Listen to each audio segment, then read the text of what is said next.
So in the spring, it was as recent as the spring that the Obama administration issued guidance to schools saying that this is what Title IX means for protecting transgender students. And so it gave details on how best to support them, and that was based on over a decade of case law and what Title IX means, and best practices that have been going on in schools for years.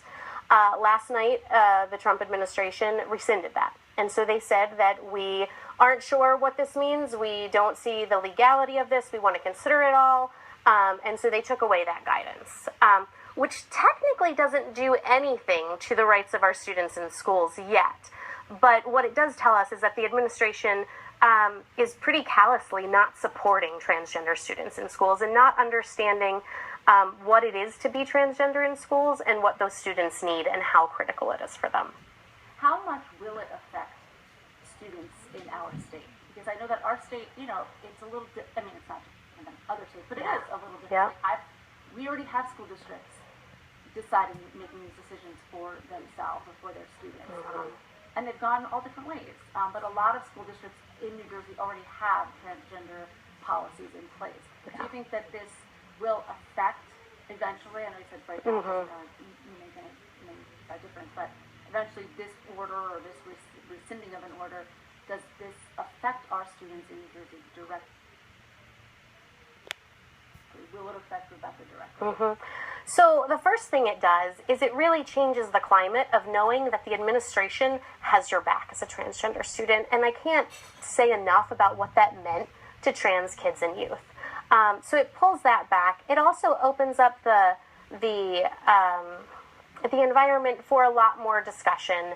And so while their rights are still protected under Title IX and case law is still on our side, it means that we don't have the administration, we don't have the Department of Justice and the Department of Education at our back should we have to file complaints, should there be an issue. Now, the positive thing is, like you said, in New Jersey, many school districts do have policies. We're blessed to be in a school district that has an excellent policy, and we know our daughter is protected at this point.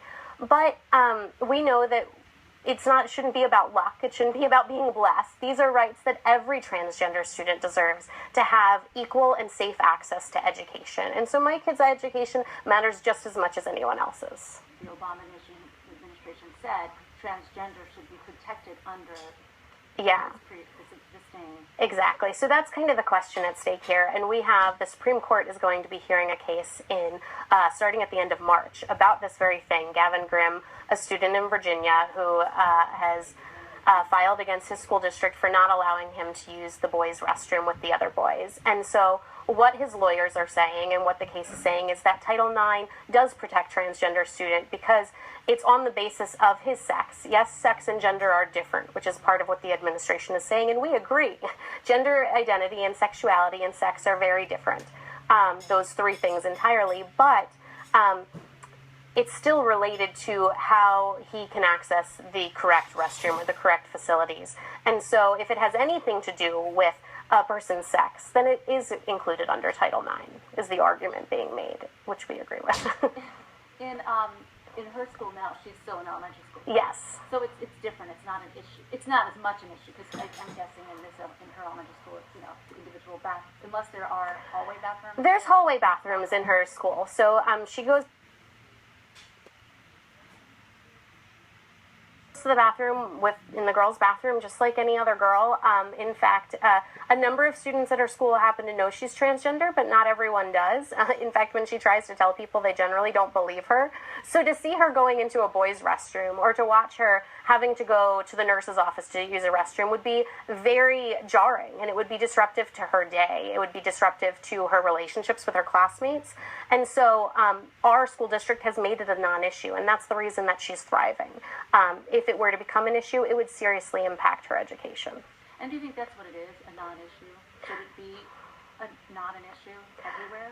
Yeah, I think it comes down to civil rights and equal and safe access to education, and transgender kids deserve that just like anyone else, and that's really what we're talking about here.